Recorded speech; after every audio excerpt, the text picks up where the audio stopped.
What's up, everybody? Hello, water signs. Yes, indeed, water signs. Yes, indeed. Cancer, Scorpio, Pisces. Hello, welcome. Welcome back. I'm reading for you today. It's Water Wednesdays, after all, and I would be remiss if I didn't read for you, my friends. I love you. I do. I have for whatever reason, I have been surrounded by water signs, all of them, really. Lots of them over the years, and I get along well with them, so that's great. Hope everybody's doing well. We're going to kick it off with a Rumi quote right now, see where the reading might go, and yada, yada, yada. Thanks for being here. When you are standing in the middle of fields of sugar, why become sour? This has come up before, and I don't remember if it was in your readings. There's 78 quotes in this deck, and I'm getting a lot of repeating cards. So there's something energetically with this, and I don't recall if this was yours before or not. You may recognize it, you may not. I'm not sure. If you become, when standing in the middle of fields of sugar, why become sour? There's a call to gratitude and appreciation for circumstances. I mean, obviously, not everything is rosy, but we do have the opportunity to view life through rose-colored lenses. And it's not a disservice to yourself to look for the positives, look for the optimism. There's always a time and place, but it kind of feels that way right now, water signs. So let's go ahead and dive in a little deeper here with the Moonology. Because I don't know what's going on yet. We did just have this one card pop out. Full Moon in Gemini. Embrace the flow of life. Embrace the flow of life. So there is something to be said there. Easy come, easy go, I guess. So I don't know. I don't know if there's been a little setback or a little hiccup here in your circumstances, but there's a call to go with the flow and appreciate things. All right, we've got last quarter moon in Sagittarius, practice gratitude. Yes, indeed, practice gratitude. Gratitude. It's pretty self-explanatory. Okay, one more card, please. We've got Be Real, full moon in Aquarius. Be real. Full moon in Aquarius, be real. It is important to understand what's going on. It's important to not fool yourself or kid yourself on circumstances. If something has gone a little less than favorably for you in a certain area of life, it's totally fine to take stock of that. I think it's very important to not kid yourself in certain situations. But you can be real with yourself and understand, and really integrate and accept things as they are. But you can do so with an attitude of gratitude and an understanding of the flow of life. It's kind of the call to lemonade, to make lemonade out of lemons. Rumi would dare say that you're really not. Rumi would say you've already got the sugar to make the lemonade, but you're bringing lemons into the picture. So I don't know. Take that as it resonates. I'm not sure what's up with that. Underlying the deck here, first quarter moon in Leo, be humble. Absolutely. Humility is great. Humility is always a good thing. It can go amok, and it's important to recognize what real humility is. False humility is just as detrimental as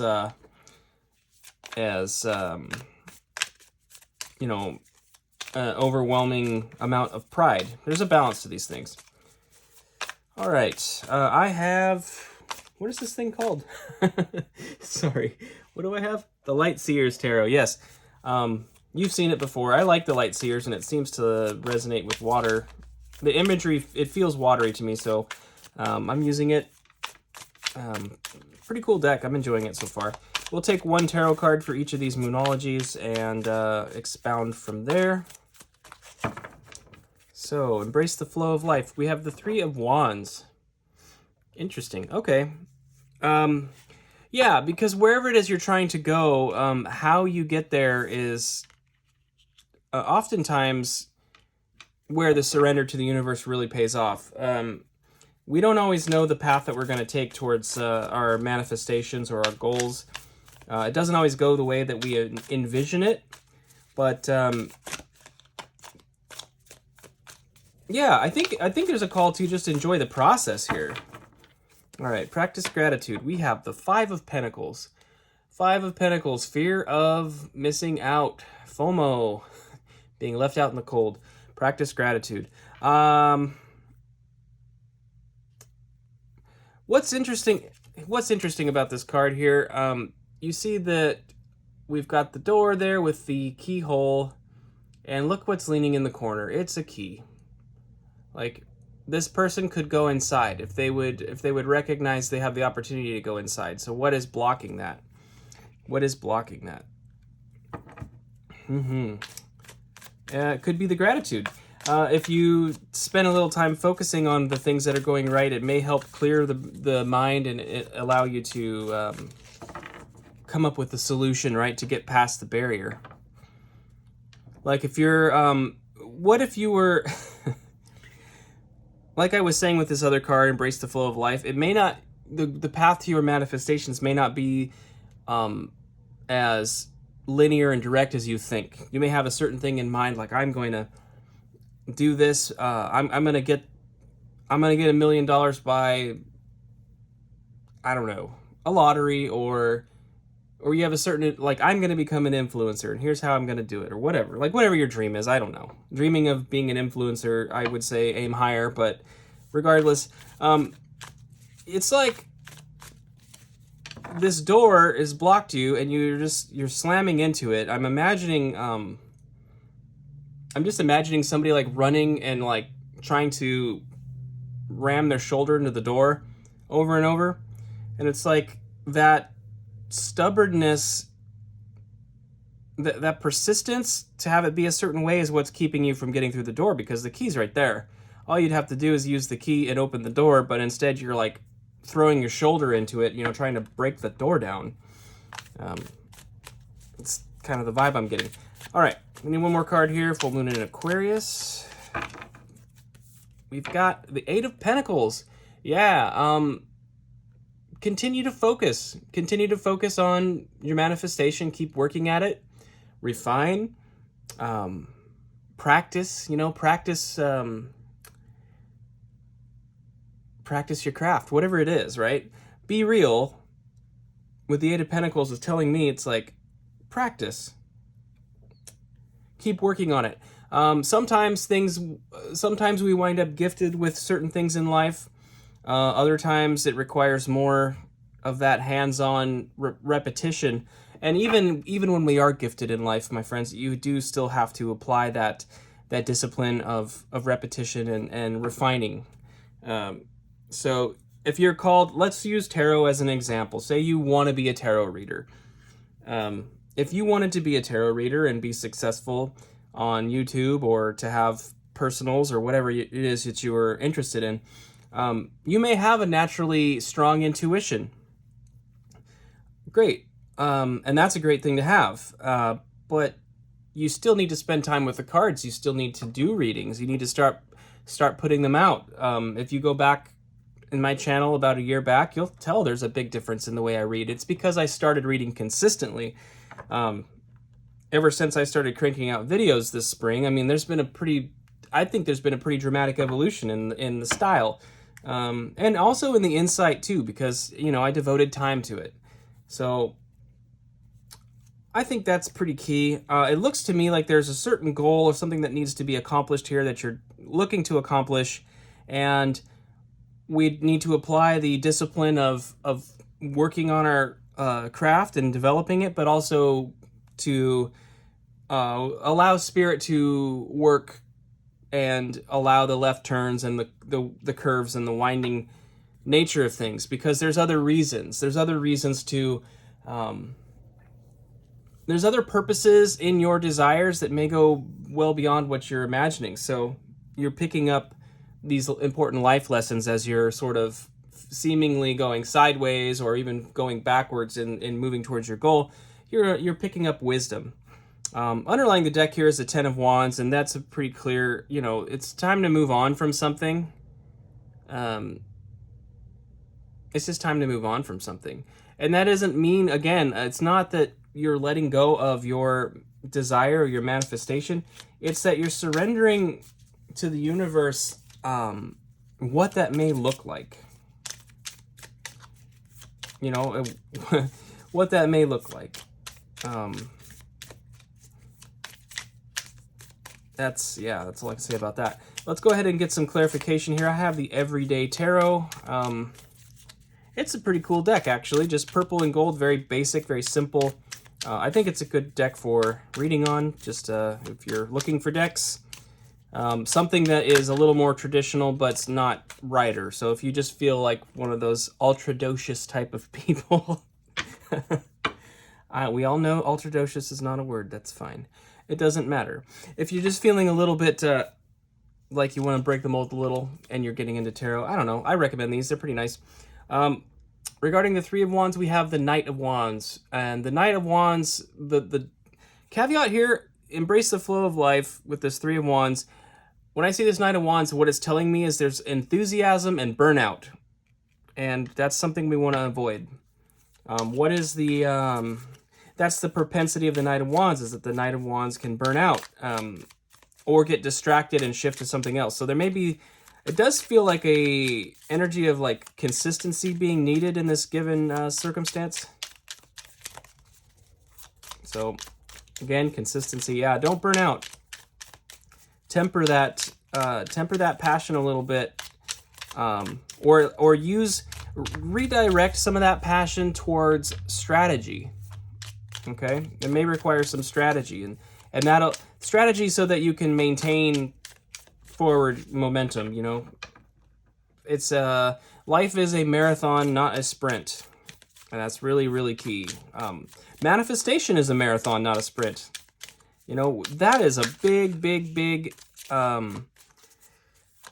pitfall, I think, that people fall into with manifestation, is they've got the idea of a sprint, and it's like, no.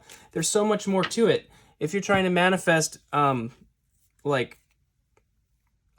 tremendous amount of wealth, if you just manifested it suddenly, fell in your lap, are you even prepared to handle what that is? I mean, all the life lessons that you're going to pick up along the way when you do start to find your groove, it's like those are things that mold you and shape you, that bring you closer to a true knowing of yourself. We learn a lot about ourselves through trial and through difficulty. All right, clarifying the Five of Pentacles, we have the Emperor. The Emperor is consistent. The Emperor doesn't let up.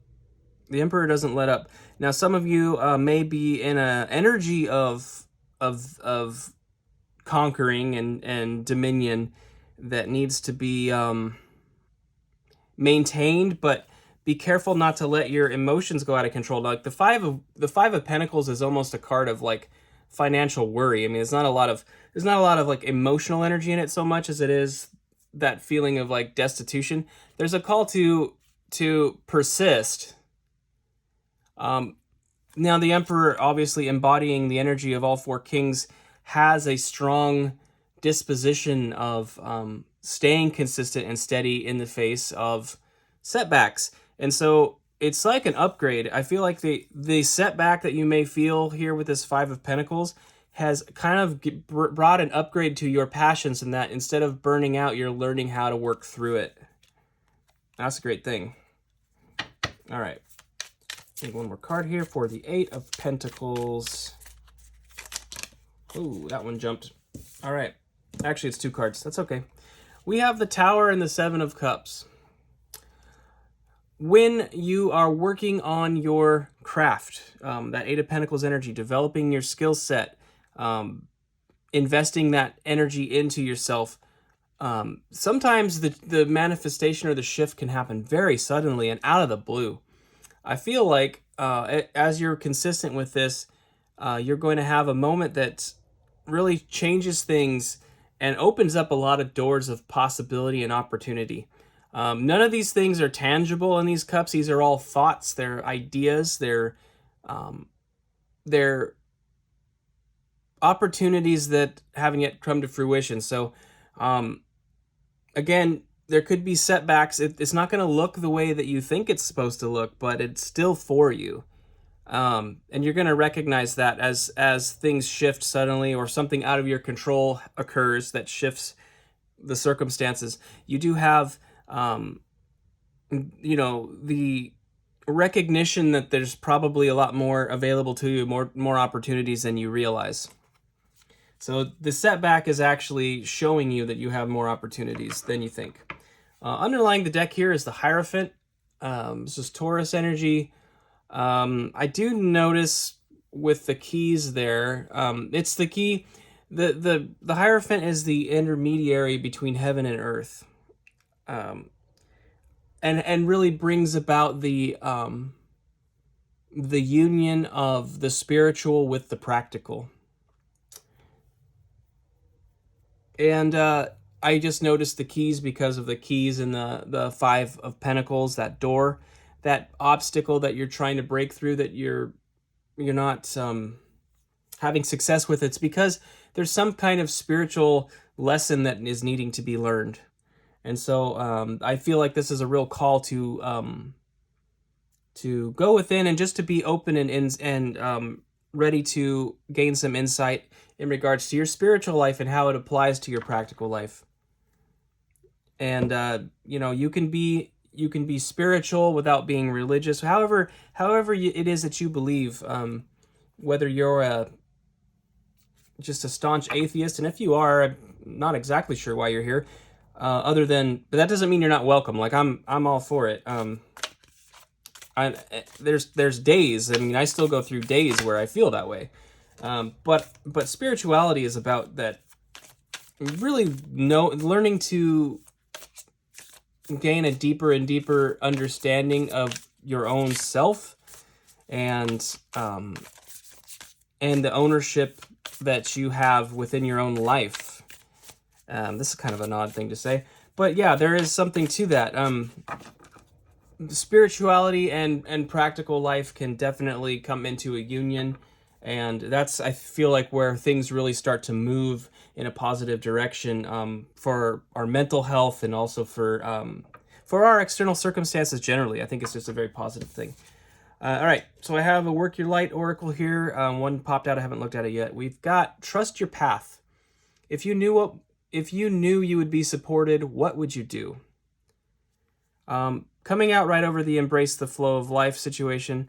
If you know that you're on the right path, then stick with it, and allow that the twists and turns in the road. Don't worry about the winding aspect of your path, because you're still heading in the direction that you're meant to head in. All right, we've got Akasha. Your guidance is divinely guided. Your guidance is divinely guided. Yeah, right here with Practice Gratitude.